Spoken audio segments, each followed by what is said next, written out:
When it comes to this pair, I honestly think there's just one problem that are making the nitpickers nitpick, and it's the outsole, bro. Hello.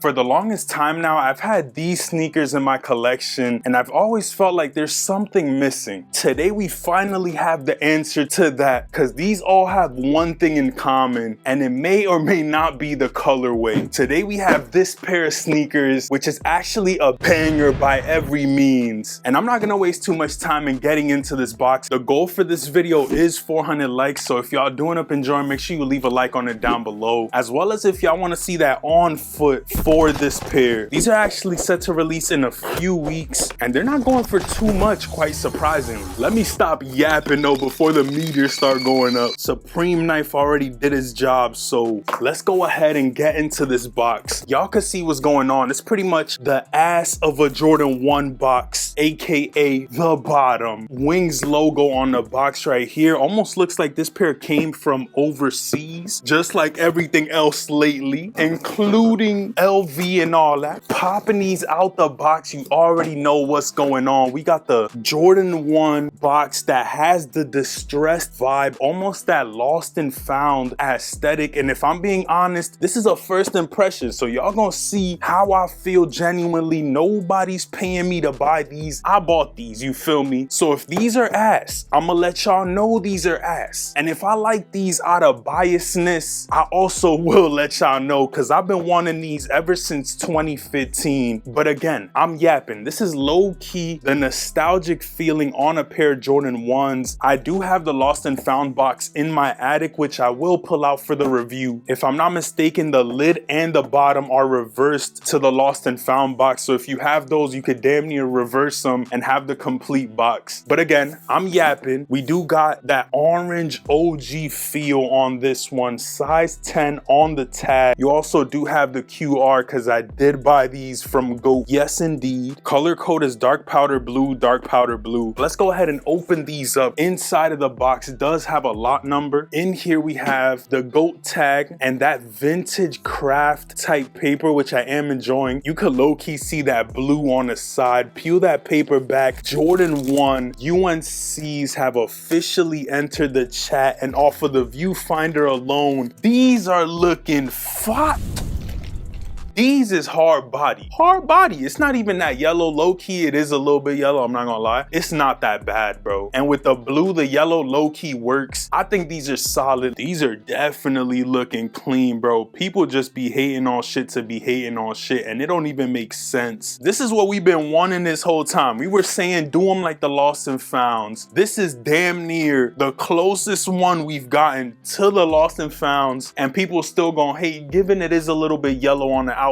I get it, but if I'm being honest, bro, that does not stop these from being a banger Jordan 1. And I'm excited to throw these on feet. Whenever I do, make sure y'all are here to watch it. Subscribe to the channel. We're on road to 50,000 by the end of the year. There's a green sticker on the inside as well. One thing I don't like about these is the fact that we don't get all the little extras like we got on the lost and founds. When it comes to this pair, I honestly think there's just one problem that are making the nitpickers nitpick the situation that needs to be nitpicked on, and it's the outsole, bro. Some people are tired of the vintage outsole. They feel that on this pair, Jordan Brand may have just overdone it, but in my opinion, I think it's good. It just works with this one. Almost has like a vintage vibe to them, which is damn near the whole aesthetic. Ergo, look at the box, bro. When was the last time you heard somebody say ergo, bro? Some of y'all might not even know what that means. Being we got them here in the stew early in full effect. I'm actually excited to have another early pair of sneakers. I feel like I've been slacking lately, but we back in full effect. Let me pull out the lost and found so we can see what those are talking about. These actually come with 2 laces as well. I'm gonna break them down in the review, so make sure y'all stick around for when I drop that video. Once you get these lost and founds and you put them side by side with these UNCs, you see that they both are fire, bro. People are dead ass just hating. These both have have that same vintage aesthetic. It just seems that people loved it more on the Chicagos, maybe because it's one of the first OGs. But to me, the UNCs is something a little bit different. I've never had them in the collection, so they're just popping to me right now, bro. Let me bring it down a little bit for y'all. They both feature that crackled finish across the white hits. So everywhere you see the white leather, there is crackled paint. It almost has like a texture to the shoe that I really do enjoy. You can see that these almost have like a creamish tone to the white, and although these aren't a flat white, they still have like an off-white finish. These are more cream. Right here you can see that the difference on the midsole actually isn't as small as some people might make it seem. These are definitely more piss yellow than the lost and founds. It doesn't really bother me personally because they give me vintage UNC Jordan 2 vibes. So this one right here is perfect, and I'm glad I finally have it in the collection. And now the fact that I have these almost poses the question, which one of these is gonna take the hit? Because I don't need 4 UNC blue Jordan 1s, and this whole time I really just wanted these. So do I need all of these? I know I said these hella times and I may or may not be yapping. Editor NORI may dictate that with the yap meter right here, but do I need all 4 of these light blue Jordan 1s? I can answer that quickly and say no, bro, I don't need them. Just hanging around. So I'm gonna have to make some changes and rearranges around this bitch, because since I have these and they low-key are a banger, in my eyes at least. I know a lot of people may or may not be off the Jordan 1 hype, but UNC blue 1s were always gonna be a banger to me. Y'all might have to ask a different person that question, because I just love OGs, and when they do them like this, reimagined with a little twist, nothing too crazy, I could appreciate it. And honestly, I'm all behind it. I think these are going for like under 300 right now, maybe like 220, 240, because I did notice that they were low-key going down, which is not too bad pre-release, being that the retail is $180 and they released May 10th. I think this pair could be one of those ones that possibly ends up sitting, being that it's centered around too many other releases that people might want before these, and these might have hella stock low-key, but I'm not gonna be too quick to say don't buy these. I just know there's one too many reasons why people may be hesitant on this release, and it may or may not take a toll. It just is what it is. We clearly saw what happened with the black toe Jordan 1s. I do think these will do better than those, just being based off the fact that this is a UNC colorway. The way they did it is better than the black toes. Y'all could flame me in the comments, it is what it is. I'm not really tripping about the yellowy midsole on these. At this point I grew accustomed to it and I kind of enjoy it, because at the end of the day they're gonna get vintage anyways, so might as well start the process. I'm actually feeling these though. I don't know if it's because I'm being biased or the fact that I actually think these are hard. We do have the misty outsole on these. I'm gonna give y'all the full detailed review coming real soon. Make sure y'all subscribe to the channel. Y'all need to start snapping again, bro. Start checking me when I don't post too, because sometimes I be filming videos and them shits don't never make it to YouTube, bro. Crazy talk. UNC Jordan 1s have officially entered the stew. Expect a review with the on foot real soon for these, and a hotter style. We low-key about to start snapping, y'all. I need y'all to let me know if y'all want me to get the Rare Air 3s. Those drop end of May and I'm debating on copping them early for the channel. Let me know down below if that's a pair I should cop. That pretty much does it for this first look video. If y'all enjoyed, 400 likes is the goal for this one. Subscribe, we're on road to 50K and shit. I appreciate each and every one of y'all who come through and show love constantly to the channel. It means more than you would ever imagine. I hope y'all have a great rest of your day, night, morning, evening, whenever you're watching this video. All that being said, I'm gonna catch y'all in one of these 2 videos, bro. That's what YouTube's recommending you to watch based on your previous history. Don't think I've been slacking too. The room tour is definitely coming soon, bro. I'm not even going, you feel me? But just wait up, we snapping in the stew. I need y'all to stay tuned because we going crazy, bro. I'm not gonna lie. Head ass became a painter, all that shit. I'm gonna show y'all the process and all that, but all that being said, I'm gonna catch y'all on the next one. Peace.